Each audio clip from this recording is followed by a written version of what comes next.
A aula de hoje nós vamos falar sobre os serviços substitutivos de saúde mental.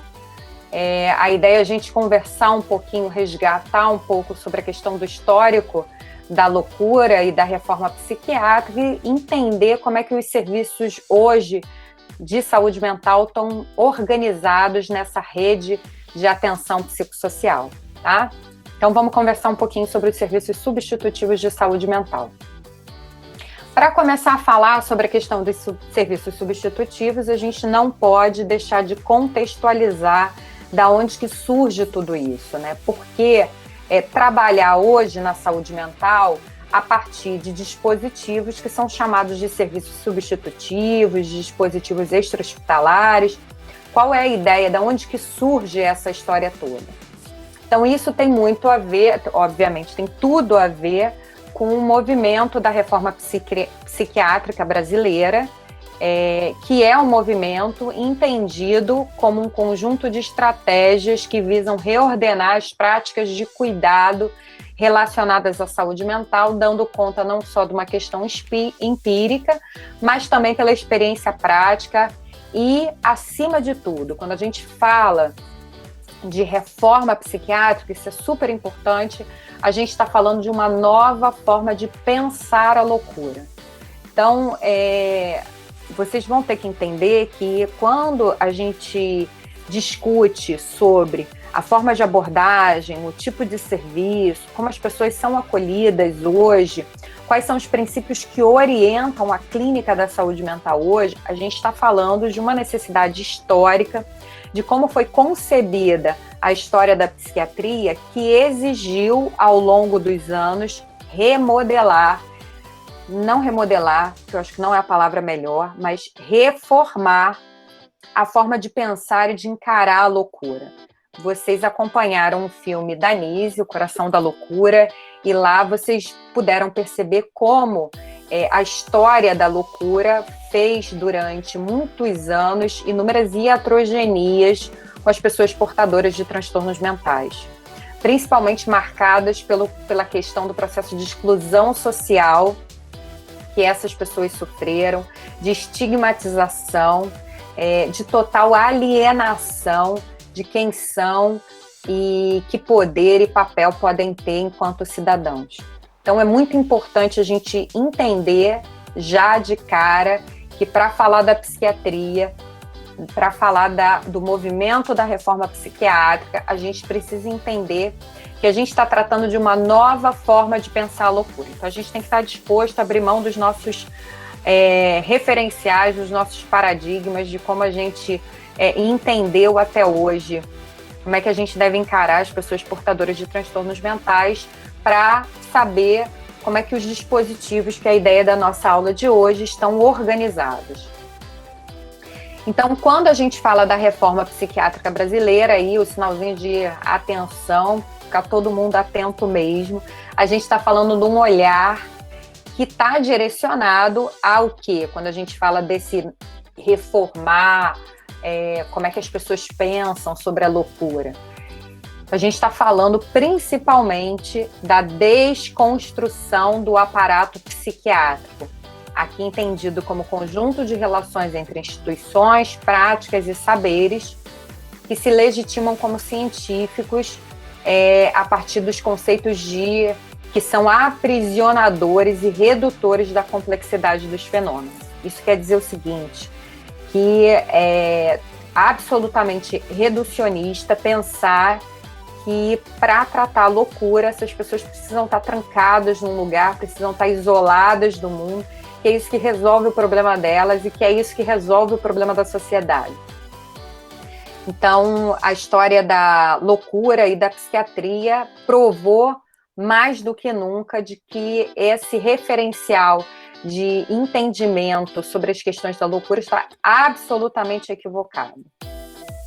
Bom, e aí vocês certamente viram, essas são imagens que muitas das vezes nos chocam, mas são imagens reais que fizeram parte da história da loucura, de como é que os cuidados, se é que pode ser chamado dessa maneira, porque não era um cuidado, mas a assistência era prestada naquela época, onde as pessoas eram abandonadas em lugares com condições insalubres, onde não se tinha qualquer tipo de tratamento, e quando se tinha, era um tratamento violento, ameaçador, que tirava o direito das pessoas. Então, a questão, por exemplo, da camisa de força que era utilizada, o eletrochoque, né? A lobotomia. Então, eram intervenções que eram feitas na época que eram absolutamente iatrogênicas, que trouxeram consequências muito ruins. Então, ao invés dessas pessoas serem recuperadas e ao invés dessas pessoas terem a possibilidade, né, de retornar à sociedade, né, com habilidades a partir de um processo de internação que era totalmente iatrogênico, elas acabavam sendo confinadas a vida toda em ambientes nos quais elas acabavam morrendo por conta das péssimas condições que existiam. Um outro filme legal para vocês verem, que trata sobre essa questão de como é que o hospital ele era organizado, é O Bicho de Sete Cabeças. Quem não viu, vale a pena ver. Como é que se entendia a forma de assistir as pessoas com transtornos mentais naquela época. Vale a pena ver o vídeo para quem não viu. Então, tudo isso é o que a gente quer combater hoje. O que está nessa imagem, a gente não quer nem de longe pensar que ainda existe quando a gente fala de cuidar das pessoas portadoras de transtornos mentais. Bom, de fato, esses eram procedimentos que existiam na época, dentre outros. E aí eu trouxe algumas fotos para vocês de um congresso, essa sou eu, de um congresso que eu participei e que tinha numa área de exibição esses instrumentos que eram utilizados ao longo da história da psiquiatria direcionado para as pessoas que eram loucas da época, né? Então a gente tem essas cadeiras que faziam a contenção das pessoas, a gente tinha câmeras de aprisionamento, tinham locais onde essas pessoas ficavam acorrentadas, tinham banheiras onde elas eram submetidas a banhos de imersão frio, achando que isso poderia conter os humores delas. Tinha a questão das camisas de força. Então, enfim, tinham inúmeros procedimentos que eram absolutamente iatrogênicos para essas pessoas e que marcaram a vida delas e trouxeram muitas consequências negativas. E aí, por conta de tudo isso, que a gente começou a se pensar que para a psiquiatria precisava se reformar, mudar totalmente. Não dava para dar um jeitinho, tinha que se recomeçar, tinha que se reformar a forma de assistir as pessoas portadoras de transtornos mentais. Bom, e aí essa reforma vem muito baseada, quando a gente fala de repensar, né, os direitos, a ética, o tratamento. A gente pensa que esses saberes, primeiro, têm que ser pautados para o entendimento de que essas pessoas são pessoas que têm direitos como cidadãos, como nós. Então, por que nós somos considerados cidadãos? Temos nossos direitos e deveres como cidadãos. Isso inclui o direito de ir e vir, e uma pessoa, por conta de um diagnóstico psiquiátrico, teria seu direito maior cerceado, que é o seu direito de ir e vir, seu direito de fazer escolhas, seu direito de ser partícipe no tratamento. Então, essa é uma questão combatida quando a gente fala da reforma psiquiátrica. A ética. Então, o tratamento deve ser direcionado para uma questão ética que garanta a dignidade da pessoa humana, né? Então, a gente não pode cuidar sem pensar na dignidade da pessoa.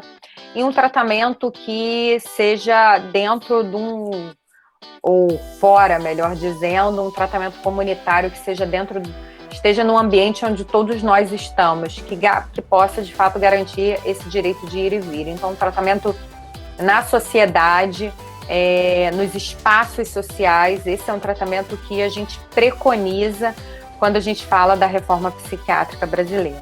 Então, direito, ética, tratamento comunitário é um tripé fundamental para pensar na reforma psiquiátrica e na condução dos dispositivos que são dispositivos extra-hospitalares.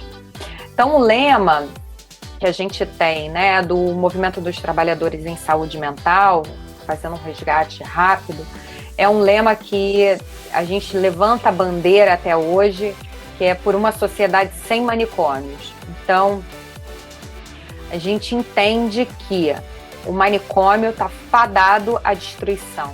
Ele não pode existir enquanto local que se entenda como local de cuidado, porque ele não é um local de cuidado, mas de descuidado, né? E vocês viram isso. E quem viu o filme de O Bicho de Sete Cabeças também deve ter percebido que como é que ele se apresenta como, na verdade, como local iatrogênico, porque ele traz consequências negativas. Essas pessoas, elas saem desprovidas de habilidades sociais, de troca social, elas saem dependentes totalmente, né, do próprio manicômio. Então, quando uma pessoa que está fora do hospital, ela quer retornar para o hospital porque não consegue se inserir na sociedade, é porque ela está muito doente. E é uma doença grave produzida pelo próprio manicômio. Então, o lema que a bandeira que a gente carrega, né, da luta antimanicomial até hoje é por uma sociedade sem manicômios. E trancar não é cuidar. Então, o cuidado deve ser produzido fora desses locais. E aquilo que a gente entende como o que seria emergente, conduzido para uma unidade de internação, não é mais visto dessa maneira. Vou dar um exemplo para vocês. Eu estou com os alunos no estágio curricular e hoje, logo pela manhã, uma aluna me mandou uma mensagem, a gente já tinha falado disso na supervisão clínica na semana passada, sobre um paciente que está hostil, agressivo, por conta de toda uma produção delirante dele, de um histórico dele, né? Ele é uma pessoa em situação de rua, então desprovido de muitas coisas, por conta da própria vulnerabilidade de estar em situação de rua, associado a isso. A questão do transtorno psiquiátrico, da psicose, ele está numa crise, e a crise dele é marcada por uma fala muito hostil, muito agressiva, muito ameaçadora, né? E muitas das vezes a gente não entende por que a pessoa em situação de rua tem uma fala hostil, agressiva e ameaçadora. Mas a gente tem que entender o contexto dela, o contexto das relações dela. E é com essa fala que ele chega no CAPS, né? Ameaçador, hostil, dizendo que vai bater, vai matar, vai tacar fogo no CAPS. E aí, obviamente, as alunas estavam bem assustadas, isso assusta. Mas se fosse de uma outra maneira, a gente entenderia que logo de início, essa pessoa seria uma pessoa que deveria estar trancada, né, num lugar. Só é possível resolver essa situação a partir do aprisionamento. Quando não é verdade, onde é que ele está? Ele está no CAPS. Ele está sendo acolhido lá, ele está sendo cuidado lá, de uma maneira intensiva, mas está sendo cuidado lá.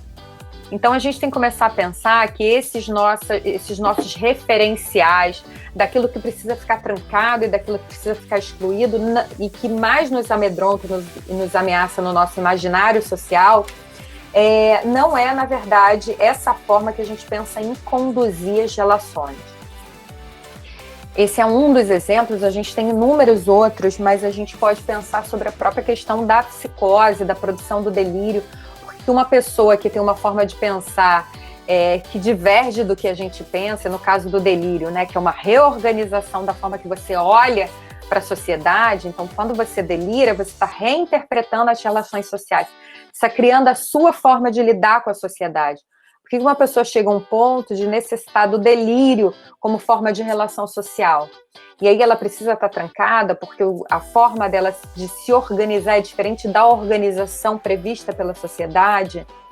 Então essas são questões que a gente precisa nos fazer primeiramente para poder entender por que a gente levanta a bandeira de que a gente precisa cuidar, mas não dentro dos manicômios, porque são locais, como eu disse anteriormente, iatrogênicos, mas a gente precisa cuidar dessas pessoas, retirando os grilhões, as algemas, os portões, nos espaços onde as relações acontecem, nos espaços onde a vida acontece, ou seja, na sociedade. Então esse é o lema, a bandeira que a gente carrega quando a gente fala da reforma. Então a palavra de ordem, quando a gente pensa no movimento da reforma psiquiátrica brasileira, é chamada de desinstitucionalização ou desinstitucionalizar.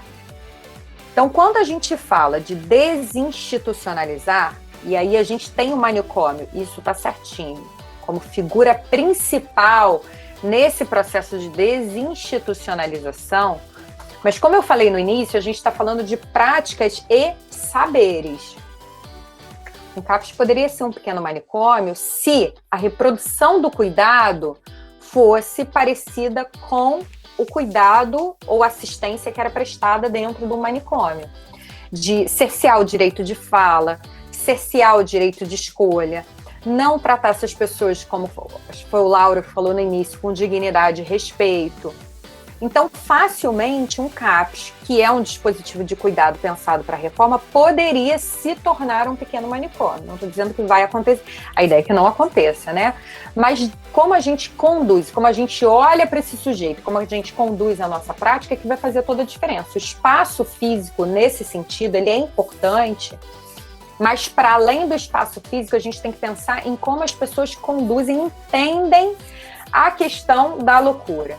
Então, se a gente continua tratando essas pessoas de forma estigmatizante, excludente, a gente está reproduzindo práticas manicomiais. Por isso que desinstitucionalizar não é só acabar com manicômios, mas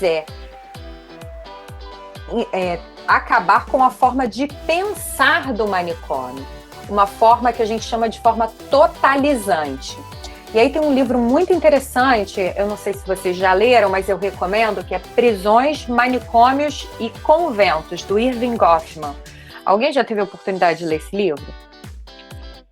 Se não leram, vale a pena, ele é super bacana. Mas espera aí, professora, o que prisão tem a ver com manicômio e tem a ver com convento? Por que esses três juntos, né? Então, vale a pena ler o livro com detalhes, mas Prisões, Manicômios e Conventos, Irving Goffman vai trazer o conceito da prática totalizante, que é tudo que a gente não quer e o que a gente fala, que a gente vai reformar na forma de pensar quando a gente fala da desinstitucionalização. Então, esse movimento de desinstitucionalização começa em Trieste, na Itália, e é um movimento muito importante para a reforma psiquiátrica. Ele começa na cidade de Gorizia, uma cidade pequenininha na Itália, onde eles fecharam, eles fizeram uma tentativa de fechar todos os manicômios, e depois vai para a cidade de Trieste, na Itália, onde se fecha todos os manicômios e se tem práticas em nenhuma instituição total, em nenhuma instituição de espaços fechados onde as pessoas ficam trancadas. E aí é um movimento que é reproduzido aqui no Brasil, que tem como referência, né, esse processo de desinstitucionalização italiano, iniciado por Franco Basaglia, e que a gente entende que é um movimento super importante para repensar a forma de agir quando a gente fala da loucura. Quando a gente fala das prisões, dos manicômios e dos conventos, né, a gente está falando da forma de constituir e de organizar essas instituições, né? Então, onde são locais, ambos, né, os três são locais onde a pessoa ela é cerceada da possibilidade de desenvolver a sua vida própria. Ela é submetida a regras rígidas de conduta e de relações, e de entendimento do que é normal, ou de normatização dos espaços sociais, ou seja, como as pessoas devem se comportar. Então, nesse livro, Irving Goffman traz a discussão sobre as instituições totais, que são locais onde se desenvolve um determinado tipo de atividade e tem a tendência para o fechamento, ou seja, né, onde parte do tempo, do interesse dessas pessoas com o mundo fica cerceado. Então, ele traz essas instituições totais, ou seja, que são instituições fechadas, que ele chama de instituições totais, no sentido de discutir a estrutura, como elas estão organizadas, de como é que elas organizam o espaço interno delas. Então, nessas instituições, todas elas têm em comum isso, que as relações são estabelecidas no mesmo local, No mesmo plano relacional, das relações, tudo é absolutamente planejadinho, dentro de uma determinada norma. E, além disso, tem-se um controle absoluto sobre a forma como as pessoas se comportam e as necessidades que elas podem ter. Então, numa prisão, você tem todos aqueles horários regradinhos, toda aquela rotina regradinha, o uniforme. Então, você tem, além de cercear a relação com o mundo interno, você tem o restabelecimento de uma norma, de uma normatização de um espaço baseada no controle. Então, isso se reproduz tanto no manicômio quanto no convento. Então, são locais, né, onde se reproduz um mundo controlador e separado do espaço social, onde se cerceia o direito de escolha. Você não vai acordar de manhã num manicômio, numa prisão, num convento e vai vai organizar a tua rotina daquele dia. Já existe uma rotina estabelecida. Você tem ali uma equipe de dirigentes, de superiores que são arbitrários, que são mesquinhos, direcionam como as pessoas vão se comportar, e a culpabilização que vem por trás quando você não se comporta de uma determinada maneira definida pela regra institucional. Então, Irving Goffman, quem não leu, vale a pena ler o livro, ele traz essa discussão que é super interessante sobre as instituições totais. Então, quando a gente fala em desinstitucionalizar, a gente está querendo tratar sobre tirar essa cara de instituição total, que pode ser, voltando à pergunta inicial, reproduzido em qualquer espaço. Mesmo num CAP, se a gente não estiver atento, ele pode se tornar um pequeno manicômio. Então, por isso que desinstitucionalizar é para além do espaço social, mas é reformular a forma de pensar e de lidar com a loucura. Então, acreditar que era possível ao louco inventar seus modos de andar a vida fora dos muros do manicômio, tendo como referência a reforma psiquiátrica italiana e acompanhado do olhar otimista para o sucesso da reconstrução democrática no Brasil. O objetivo era que se tivessem condições necessárias para a gente acabar com a lógica alienista pineliana, né? Que Felipe Pinel, que inaugura o hospital como referência para o tratamento de pessoas portadoras de transtornos mentais. Bom, daí que surge o CAPS, como esse dispositivo central nesse processo, que é um dispositivo extra-hospitalar, que a ideia é trabalhar no sentido da desinstitucionalização. A gente vai ter ao longo da história muitos movimentos interessantes, importantes. A aula de hoje não é um resgate histórico, mas a gente tem algumas referências importantes. A primeira Conferência Nacional de Saúde Mental, que traz o lema por uma sociedade sem manicômios. A intervenção no primeiro hospital brasileiro, que é o Hospital de Anchieta. A primeira intervenção num hospital no Brasil, que foi no Hospital de Anchieta, em São Paulo, que veio à tona toda a prática iatrogênica que era produzida ali. O fechamento desse hospital foi um marco para a reforma psiquiátrica. As leis e portarias que vieram em consequência disso tudo. Então, por exemplo, a Lei 10.216 de 2001, que é a lei da reforma, é uma lei super importante. A Portaria 336 de 2002, que é a portaria que trata sobre os CAPs, que também é super importante. E a criação da rede substitutiva dos CAPs, que é o que a gente discute hoje, a questão da RAPS, é super importante. Então, esses são marcos referenciais quando a gente fala desse histórico. Bom, então, a gente vai tratar especificamente da RAPS, né, que é uma discussão atual. Então, a rede de atenção psicossocial, ela amplia os serviços, os dispositivos da rede, com o objetivo de garantir a qualidade da atenção em saúde mental de forma integrada e territorial. Ela é a referência para vocês lerem sobre a RAPS, é a portaria 3088 de 2011. Leiam, vale a pena. Quem quer se apropriar do campo da saúde mental precisa entender como é que a RAPS é constituída e toda a discussão que se tem em torno disso, né, principalmente com o governo atual. Então, a portaria 3088 de 2011 é uma portaria que trata sobre a questão da RAPS. E ela vai pensar numa organização super complexa sobre esses dispositivos, tendo como foco principal, né, o CAPS, que é o Centro de Atenção Psicossocial, e como é que ele se organiza nessa rede através dos diversos dispositivos que vão estar presentes nessa rede de atenção psicossocial. Então, inúmeros CAPs, como CAPs de atenção para a população infanto-juvenil, CAPs voltados para essa população que faz abuso e dependência de substâncias, álcool e substâncias ilícitas, como os CAPs ADs, os leitos nos hospitais gerais, e não mais os hospitais psiquiátricos, mas leitos de saúde mental nos hospitais gerais, as unidades de pronto-socorro, as UPAs, por exemplo, que vão ser referência para os atendimentos de emergência, as unidades básicas de saúde, que precisam estar junto com esses CAPs, né? As estratégias de saúde da família, isso é muito importante que se trabalhe lado a lado, principalmente quando a gente fala dessa relação com a comunidade, com a rede, eles precisam estar unidos.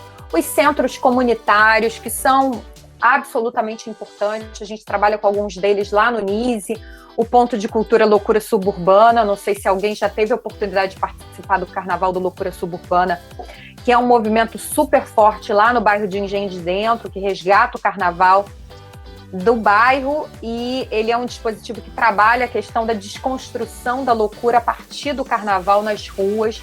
Ele é muito bacana, sai todos os anos, ano que vem eu não sei como é que vai ficar por conta da nossa pandemia, mas quem não participou vale a pena participar. E outros centros comunitários, como lá no NISE também, que a gente participa, que é o Trilhos de Engenho, que ele faz um resgate das relações dessas pessoas na sociedade, através das visitas em vários locais, centros culturais, passeios. Então, essa coisa de sair, de poder pegar ônibus, de ir no local, de usufruir dos espaços sociais como as pessoas usufruem, é uma perspectiva que esse centro comunitário tem. Então, o CAPS, ele não existe por si só. Então, não existe dispositivo de saúde mental que funcione sem essa relação com a rede. Isso é fato, é necessária a relação com a rede. O CAPS precisa disso. Por isso que a RAPS é super importante. Então, existem inúmeros componentes diferentes dessa RAPS. E aí, para vocês entenderem como é que eles se organizam. A atenção básica em saúde, a gente vai contar com a unidade básica de saúde, com a unidade de apoio da saúde à saúde da família, o consultório na rua, que é super importante para esse acolhimento dessa população em situação de rua, que é dependente de substâncias, de álcool e outras drogas. O apoio aos serviços componentes de atenção residencial de caráter transitório, as unidades que fazem esse acolhimento transitório, os centros de convivência e cultura. Professora, pode falar. Desculpa te interromper, Laura, de novo. Fala. Quando eu estava pesquisando sobre a reforma para fazer o trabalho da NISE, eu achei, não me lembro a data correta, mas foi recente, que houve um corte de repasse para programa de saúde mental, inclusive a intenção do governo em extinguir, né, tudo que seja de apoio, ou seja, o NAS, que se eu não me engano já foi extinto, né? E se eu não me engano também ele quer extinguir justamente esse programa, né? Ele corta as verbas e tudo mais. Eu não sei como é que tá agora, mas tem até uma portaria recente falando sobre isso, não é isso? Isso. A gente tem uma discussão atual sobre a RAPS, né? Porque a gente tem um movimento muito ruim do governo atual de corte de verbas, né, que são repassadas para esses dispositivos. Isso é muito ruim e aí tem fragilizado a relação com as RAPs, com toda a RAPS, como ela é constituída. O corte de verbas para os CAPs, por exemplo, né? Então a gente tem num CAPs, metade da equipe de um CAPs, por exemplo, ela não é uma equipe concursada. Então, uma equipe que fica à mercê dessas repactuações, que são repactuações de como é que vai ser a contratação dentro dos municípios, nesse sistema de contratação que a gente tem terceirizado, que é super precarizado, que deixa as pessoas vulneráveis a todo momento sem saber se vão continuar ou não nos serviços. A gente tem um corte de verba para as próprias unidades de expansão da rede de atenção psicossocial. Isso tem sido muito ruim também para a gente. Então, isso que o Lauro está falando é essa discussão que o governo traz da nova política de saúde mental. Imagino que seja isso que ele está trazendo, né? Então, esse governo levanta uma bandeira que tem sido discutida sobre como é que deve ser essa nova política de saúde mental. A gente teve inúmeras alterações nesse governo e propostas, muitas delas descabidas, dentre elas a proposta da nova política de saúde mental, que inclusive traz como foco, né, para tratamento das pessoas que são dependentes de substância, as comunidades terapêuticas, que é uma discussão que a gente faz com muitas críticas em como é conduzido o trabalho dentro das comunidades terapêuticas, e essa política de saúde mental traz a internação como foco de novo para a atenção psicossocial. Então, são os descaminhos desse governo quando a gente fala da política de saúde mental. Foi bom você trazer isso, Lauro, porque é uma discussão super atual e aí a gente precisa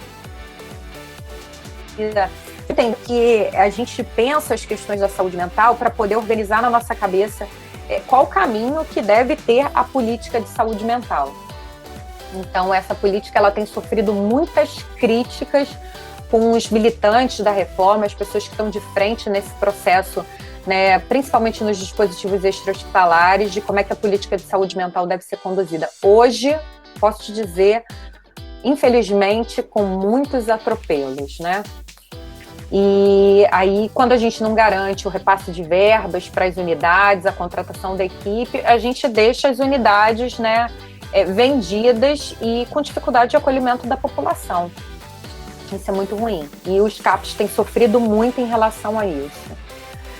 A atenção psicossocial, né, voltando, que é um outro componente dessa rede, que é marcada pelos centros de atenção psicossocial, nas diferentes modalidades. Quando vocês chegam no estágio curricular, a gente tem tentado todos os anos, desde quando eu cheguei nessa universidade, há 10 anos, em reformar também o local de estágio de vocês.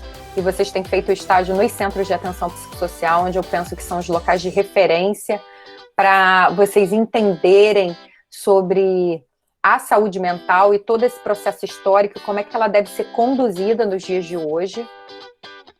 A gente precisa contar na RAPS com atenção aos serviços de urgência e emergência. Então, SAMU sim, sala de estabilização, UPA 24 horas. Isso tem sido muito difícil, sabe, gente? Essa interlocução, às vezes, é muito difícil. Essa semana a gente teve no Clarice um CAPS da rede, que uma paciente complicada clinicamente foi para a UPA, e aí depois a UPA rapidamente liberou ela de volta para o CAPS, e essa paciente acabou vindo a óbito, né? E isso é muito ruim, pensar que, às vezes, por conta... Não estou colocando as unidades de urgência e emergência como grandes culpadas, a gente tem que levar em consideração que a gente está num contexto de pandemia, então elas têm sido também sufocadas por toda a demanda que existe em relação à pandemia atual. E adicionada a essa pandemia, elas têm que dar conta de todas as outras questões clínicas que chegam na atenção urgência e emergência. Mas fala da necessidade de interlocução que a gente tem que ter com esses serviços, de sensibilização também das equipes do acolhimento dessa população, que é uma população também muito vulnerável clinicamente. A atenção residencial de caráter transitório, que é um outro componente da RAPS, que vai falar da unidade de acolhimento, por exemplo, que a gente tem as pessoas que estão em situação de rua, usuário de droga, que para se reorganizar aí, para voltar para a vida dele, ele precisa de um local transitório. A atenção hospitalar, não dentro do hospital psiquiátrico, não dentro de uma comunidade terapêutica, mas em enfermarias especializadas dentro do hospital geral, é super importante. Estratégias de desinstitucionalizações, como os serviços residenciais terapêuticos, que são essas casas que as pessoas moram porque não tem nenhuma referência familiar e precisam sair de um hospital psiquiátrico. O programa de volta para casa, que é o programa de bolsas que tem para essa população, a gente precisa sim de algum recurso para essas pessoas se sustentarem. as estratégias de reabilitação, como as iniciativas de geração de renda, os empreendimentos solidários, etc. Então, isso é como a gente pensa a organização dessa RAPS que está prevista nessa portaria 3088 de 2011. Se tudo isso funcionasse da maneira como deveria funcionar, a gente teria os serviços de saúde mental aí funcionando a todo vapor, mas infelizmente a gente tem, obviamente, todo o sucateamento da saúde pública é também o sucateamento da saúde mental, a gente não pode esquecer de ver isso. Então, como é que a gente trabalha? Quais são os princípios para o cuidado na RAPS? Então, respeito aos direitos humanos, cuidado em liberdade, combate estigmas e preconceito, cuidado integral, diversificação das estratégias de cuidado, promoção de autonomia, estratégia de redução de danos, controle social dos usuários e dos seus familiares, estratégia de educação permanente, construção de projeto terapêutico singular, tudo isso é fundamental. Então, o lema da redução de danos para a questão do álcool e drogas é fundamental. A gente não pode partir e achar que são pessoas, porque usa droga, porque bebe, é uma pessoa má, que está fazendo isso de propósito, enfim, que está fazendo isso para ferir a família, ou porque é um largado. Hoje a gente não pode carregar todos os estigmas. Trabalhar no sentido da abstinência total é muito difícil para essas pessoas e por isso que a estratégia de redução de danos ela é muito importante para essa população. A questão do projeto terapêutico singular, então você pensar como é que deve ser o cuidado dessa pessoa, quem é essa pessoa? Licença, professora, interrompendo a senhora, desculpa, eu sou o Diogo. Oi, então, Diogo. A senhora falou agora aí, né, no caso de conter danos, vou até botar um exemplo aqui. Tinha uma paciente, acho que ela até apareceu na RJTV, o Ronaldo Gazola que acolheu ela era usuária de drogas, ela ficou até aqui na enfermaria 419, a gente cuidou dela, ela gostava de desenhar, a gente botava muito desenho na parede para ela desenhar, ela botou uma oração na parede, enfim, a gente conseguiu achar a família dela, que o irmão dela morava em Portugal. Entendeu? A gente fez contato e ela teve alta e não sei se ela foi para Portugal ou ficou aqui pelo Rio mesmo, porque parece que o irmão dela ia vir aqui ver ela também. E a gente conseguiu reverter a situação dela e, foi bem satisfatório. A gente até postou aqui no mural aqui no hospital. Legal, bacana. A forma como a gente acolhe essas pessoas é super importante. E a redução de danos, ela fala disso. Ela começa a redução de danos com o movimento de você, por exemplo, dizer que para uma população que usa drogas, quando você fala desse princípio da redução de danos, você tem que dizer, ok, ele é usuário de drogas, mas ele não pode ter mais danos associados a isso. Como é que a gente reduz danos? A gente tem que pensar nas variáveis que estão envolvidas com esse comportamento. Se a gente fizer uma prática de redução de danos que iniciou com a população usuária de drogas, foi a questão de distribuição de seringas e agulhas descartáveis. Ué, professora, mas espera aí, eu vou dar seringa e agulha descartável para essa população? Não dá, eu vou estar incentivando o consumo de drogas. Não, você vai estar reduzindo danos. Porque você vai estar falando de uma população que é dependente de uma determinada substância, mas ela não vai ter associado a isso, por exemplo, o risco de contaminação por HIV ou por qualquer outra doença que possa ser transmitida por conta do uso, do compartilhamento de seringas e agulhas contaminadas. Então, essa é uma prática de redução de danos super importante, que iniciou com essa população e que se desdobra em N outras estratégias de redução de danos. É você dizer que você pode acolher essa população de maneira diferente, não dizer, não, mas se ela usa drogas, ela tem que parar de usar. Esse é o rumo do tratamento dela. Mas e se ela não consegue, faz o quê? Então, o trabalho no sentido da redução de danos é você entender que tem muito mais envolvido para o acolhimento dessa população do que trabalhar no sentido da abstinência total. É muito importante isso, que é totalmente às avessas, ao contrário, por exemplo, do sentido que as comunidades terapêuticas trabalham, até da questão da espiritualidade, da culpabilização. Não estou colocando todas as comunidades no mesmo saco, mas elas têm um princípio de que não que a espiritualidade não seja importante, ela é importante também, muito importante na saúde mental, mas como a gente conduz isso, que tem que ter um certo cuidado, achar que a relação com a espiritualidade seria o suficiente para toda a população adicta parar de usar drogas. O projeto terapêutico singular, ele vai pensar nesse sentido, né? Quem é essa pessoa? Ele é mãe, é pai, é quem? Onde ele se insere? Como é que ele está? Como é que a gente pode acolher essa população? Então, pensar num projeto que seja direcionado para essa pessoa. Então, a RAPS, ela tem esse é um exemplo de uma RAPS, né, numa área programática, que é a AP 1.0. É só um exemplo para vocês entenderem a complexidade que uma RAPS pode se organizar. Então, vocês vão ver, né, que tem um CAPSI, que é um CAPSI que essa área programática conta. A gente tem ali um ambulatório de psicologia, a gente vai ter ali o NEPAD, a gente vai ter a clínica da família, a gente vai ter um centro municipal, a gente vai ter uma série de dispositivos, NASF, etc., que vão se organizar nessa RAPS aqui. O CAPS, enfim, que estão nessa rede. Então, são muitos dispositivos que vão estar organizados nessa RAPS. Como é que se organiza hoje o panorama da saúde mental no Rio de Janeiro? Então, o Brasil, ele tem uma quantidade que passa de 148 CAPs para 2.455.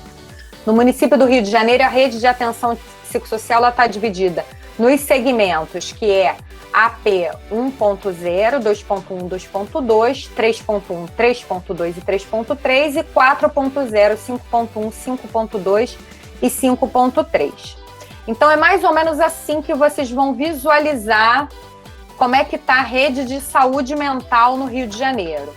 Então, onde tem CAPs, quantos CAPs existem, isso aqui não é o mais atualizado, mas dá para vocês terem uma ideia do panorama da rede de saúde mental no Rio de Janeiro, tá? Então, a gente tem trabalhado, principalmente no nosso estágio curricular, e inserido nessa rede de saúde mental. Acho que vocês vão ter uma excelente oportunidade de estágio. E aí, os CAPs, a gente tem os CAPs divididos em modalidades diferentes. Então, esses CAPs são divididos de acordo com a complexidade do serviço. CAPs 1, CAPs 2 e CAPs 3. Então, no Rio de Janeiro, a gente vai ter os CAPs 3, que são para a população a partir de 150 mil habitantes. CAPs 1 e CAPs 2, a gente vai ter para cidades menores. Por exemplo, o CAPs 2 a gente tem no Rio de Janeiro também. A diferença do CAPs 3 é que ele funciona 24 horas. E o CAPs 2 é uma população adscrita para uma população de 70 mil a 200 mil habitantes. O CAPs 1, que a gente vai ter para os municípios menores. Então, por exemplo, aquelas cidades pequenininhas vão ter CAPs 1. O CAPSI, que é o infanto-juvenil, e a gente vai ter o CAPs AD, que é o que não funciona 24 horas, é de segunda a sexta-feira, AD2, e o CAPs AD3, que é o que funciona 24 horas. Então, quanto mais complexo o serviço, são esses CAPs que funcionam 24 horas e podem acolher a essa população em situação de crise, porque eles trabalham também com leitos de acolhimento. Então, tem nesse serviço em torno de 8 leitos de acolhimento que podem ter essa população em situação de crise nessa unidade pernoitando por dias seguidos, de acordo com a legislação, mas elas podem pernoitar por dias seguidos e serem acolhidas por essa população. Podem acolher essa população. A gente tem também nessa rede, né, um exemplo aí de uma unidade de acolhimento, que é o Metamorfose Ambulante, que é uma unidade de acolhimento, que é um componente, naquele componente que a gente chama de componente de atenção residencial de caráter transitório. E aí, o objetivo dessa unidade, como eu falei, é trazer um acolhimento voluntário e temporário para essas pessoas usuárias de álcool e outras drogas, crack, álcool e outras drogas, que estejam em situação de extrema vulnerabilidade social. Digamos que é uma pessoa não tem para onde ir, está em situação de rua, está em crise, foi acolhida pelo CAPS, ficou lá nos leitos de acolhimento, melhorou da crise, mas não tem para onde mandar ela, não tem referência de família, ela estava na rua. Ela precisa de um tempo para se reorganizar e retomar a vida dela. O que a gente lança a mão? As unidades de acolhimento. A gente tem unidades de acolhimento de adulto que oferecem 10 a 15 vagas, e a gente tem unidades de acolhimento infantil, tá? Então, são unidades que são referências super importantes nessa rede de atenção psicossocial. Além disso, como outros componentes, a gente falou dos leitos de saúde mental nos hospitais gerais, que são importantes. Então, hoje, para a gente... professora, como é que funciona a porta de entrada da psiquiatria? As portas de entrada são por essas unidades de emergência. Então, as UPAs, onde tem leitos de saúde mental... UPA não tem leitos de saúde mental, mas unidades que tenham como referência o acolhimento dessa população, são as unidades que recebem essa população e podem encaminhar para outros dispositivos, os próprios CAPs. Mas se for uma pessoa que já é acolhida no CAPS, a emergência dela vai ser tratada no CAPS. Se for de primeira vez, tem que passar por essas portas de entrada da rede. Por exemplo, aqui na área que eu estou, a gente tem o Hospital Geral Lourenço Jorge, onde tem uma UPA ali do lado, que é a referência para o pronto atendimento da saúde mental, e que vai encaminhar para o leito de saúde mental no Hospital Geral, no Hospital Lourenço Jorge, e de lá, se tiver que se prolongar, pode ser que encaminhe para o Hospital Geral, que é o psiquiátrico, que ainda tem o Jurandir Manfredini. E aí, cada área programática vai ter a sua porta de entrada. Por exemplo, aquela região da 3.1, né, 3.2, a gente tem o PAN de Del Castilho, que é a porta de entrada, e que pode encaminhar também para os leitos de saúde mental. E assim as áreas vão se organizando. E um outro componente muito importante, que é esse da estratégia de desinstitucionalização, são essas casas chamadas de serviços residenciais terapêuticos, onde tem, dependendo da complexidade do serviço, 8 a 10 moradores com cuidadores que ficam na casa, e essas pessoas são pessoas que perderam totalmente os laços sociais, são advindas de internações prolongadas. Por exemplo, no ano passado, a gente teve o fechamento das enfermarias lá do NISE, e a gente teve que acolher toda essa população, onde tinha vaga de serviço residencial terapêutico e onde não tinha, a gente encaminhou por umas unidades temporárias lá dentro do NISE mesmo. O que existe, assim, em termos de legislação para o repasse de recursos, né, de atenção para RAPS? Vocês estavam perguntando sobre isso também, sobre o corte de repasses. O repasse de recursos da RAPS, ele está definido, né, por exemplo, uma atenção básica em saúde, a equipe do consultório de rua, ela tem um repasse definido ali de um custeio mensal, dependendo da complexidade do serviço, que pode variar de 19 mil a 35 mil. A atenção psicossocial especializada, dependendo da complexidade do serviço, né, do CAPS, ela vai ter um novo custeio. Então, a gente tem hoje o CAPS AD3, que ele foi importante também, e ele tem um repasse maior de custeio, diferente do CAPS 2, né, porque ele funciona com uma complexidade maior. A atenção residencial de caráter transitório, né, o repasse, né, o incentivo que tem para abertura e o repasse de custeio mensal. Não que isso esteja realmente chegando às unidades, mas isso é o que é definido como repasse mensal de custeio. Atenção hospitalar, o repasse por leito implantado. Então, repasse mensal por leito implantado é em torno de R$ 5.600. E as estratégias de residenciais terapêuticas, né, são os serviços de desinstitucionalização, eles têm um repasse mensal variando da complexidade do serviço de 10 a 20 mil. Isso é o que a gente tem hoje exigido. A gente tem críticas enormes de como esses repasses têm chegado nos serviços e, na verdade, não têm chegado. Isso é um grande problema para o funcionamento das unidades. E aí a gente tem como é que a cobertura populacional dos CAPs, que também é importante, né? Esse não é o quadro mais atualizado, mas a gente tem aí como é que o CAPS cobre a população. Então, a gente tem áreas que ainda estão muito descobertas por CAPS, né? Que é, por exemplo, a 1.0, e que se confrontam com áreas que estão mais, com mais dispositivos, né, extra-hospitalares, como é a 3.1, onde a gente fica no estágio, né? Porque a gente fica nessas áreas aqui, 3.1, 3.2, que a gente, 3.3, que a gente tem serviços que cobrem mais a população. A gente não pode esquecer que nessa área aqui também, embora tenha essa cobertura, a gente tem uma região de alta vulnerabilidade, que são aquelas regiões ali no entorno, Bandeira 2, Jacarezinho, que são áreas com população em situação de extrema vulnerabilidade social. Opa, passou. E a gente tem aqui, mais ou menos para vocês terem uma ideia, os indicadores de funcionamento dos CAPs, né? Então, pacientes de primeira vez, mensalmente, eles recebem, quanto eles recebem, né, os pacientes, quantidade de pacientes que recebem, quantidade de pacientes cadastrados dos CAPs, né, uma média, né, geral, dos CAPs consolidados, das necessidades de internações clínicas, da necessidade de internações psiquiátricas, das unidades de acolhimento, por exemplo, a média mensal, para vocês terem uma ideia de como é que funciona. E os serviços residenciais terapêuticos, como é que foi essa curva de 98 a 2016? Então, a gente teve um crescimento, então, sim, em 98, né, a gente tinha um total de serviços residenciais terapêuticos, né, implantados da ordem de 1%, eles crescem, né, em 2016 a gente tem 17%, a gente tem um crescimento, a gente precisa de muito mais serviços residenciais terapêuticos, eles não são suficientes para acolher toda a população, mas a gente não pode negar que houve um crescimento, que esse crescimento foi muito importante para o processo da reforma.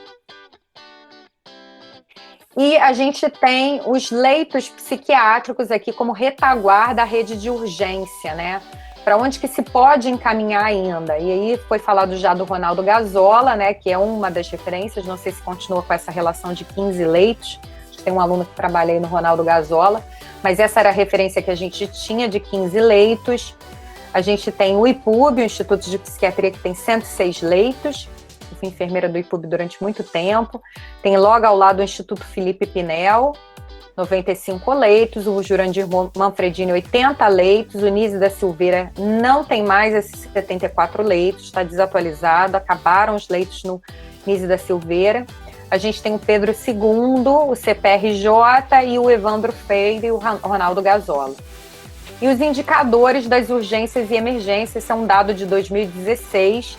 Qual foi o tempo médio de permanência dessas pessoas na internação?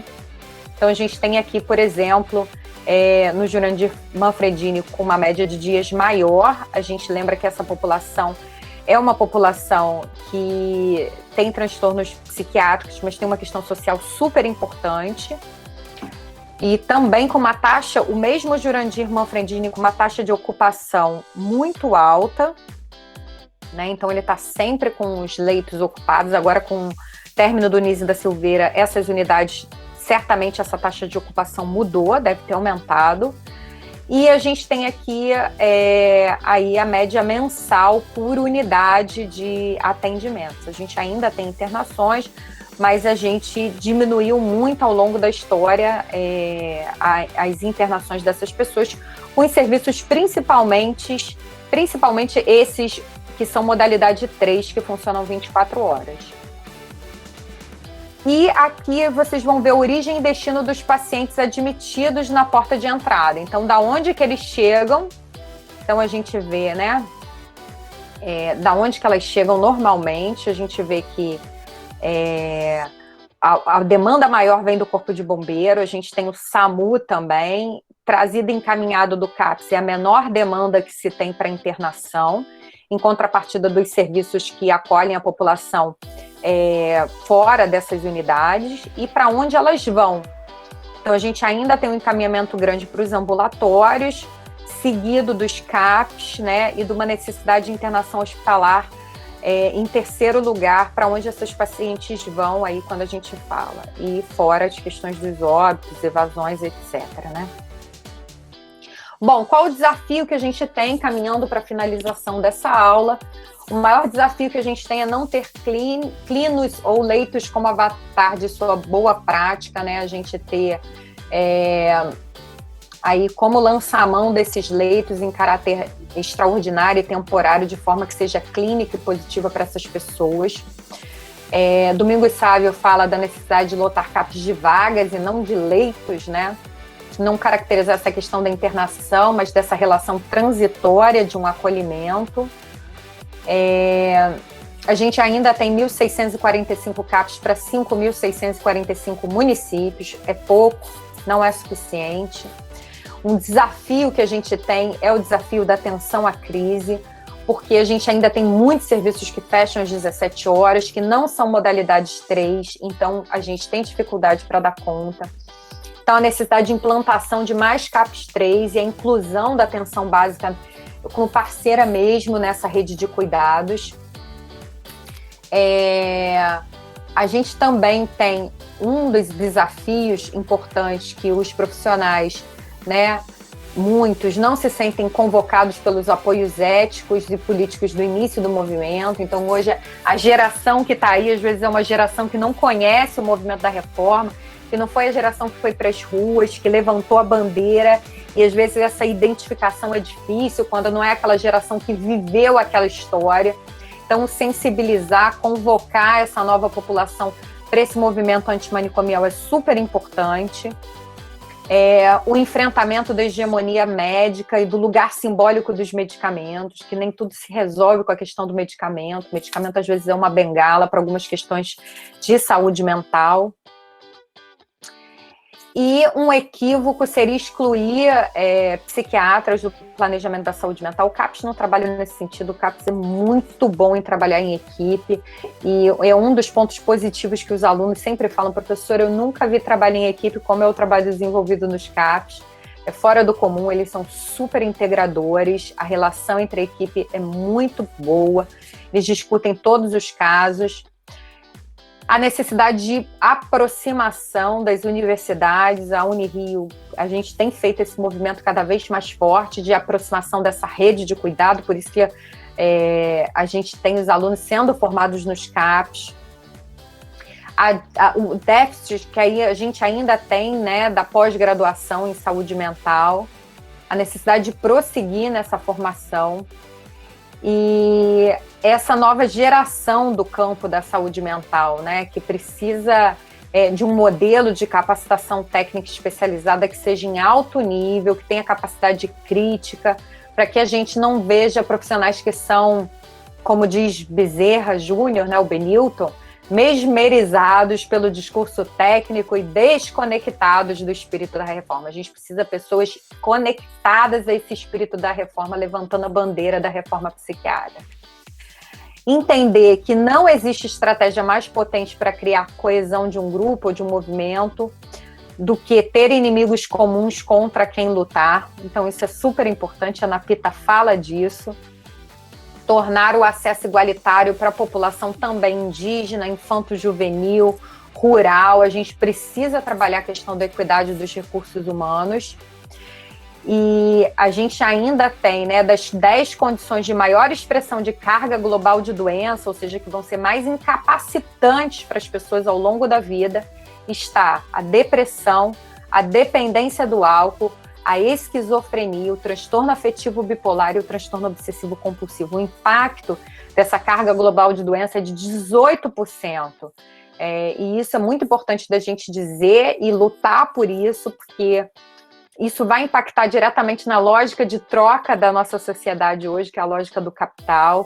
Então, a gente precisa de um investimento na promoção da saúde mental, uma política pública, né, por uma sociedade sem manicômios, né? A gente não pode ceder a esse espaço, a essa bandeira, dar nenhuma brecha de que ela, em algum momento, enfraqueça ao longo da nossa luta.